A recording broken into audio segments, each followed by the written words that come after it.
আসসালামু আলাইকুম। আজকে আমরা নবম দশম শ্রেণী পরিমিতির বরিশাল বোর্ড 2024 সালের একটি এমসিকিউ সমাধান করব।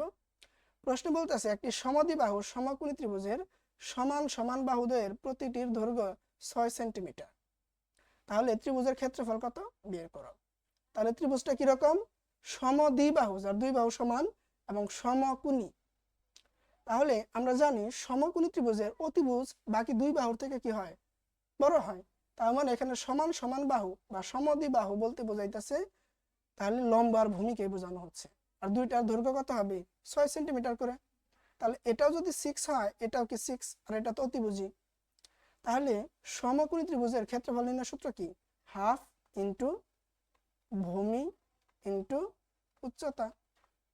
তাহলে এটা যদি ভূমি হয়, এটাই তো আমাদের লম্ব বা উচ্চতা, তাই না?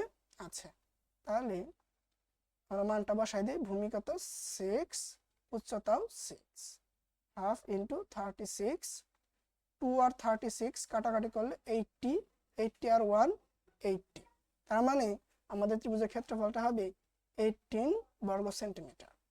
আশা করি বুঝতে পারছো। তোমরা যদি এরকম আরো সুন্দর সুন্দর ভিডিও দেখতে চাও, তাহলে ইউটিউব, ফেসবুক, টিকটক সকল জায়গায় আমাদের ফলো করতে পারো। আর আমাদের খুঁজে পেতে সার্চ করবা @BASICSCIENCE03। ঠিক আছে, ধন্যবাদ, আল্লাহ হাফেজ।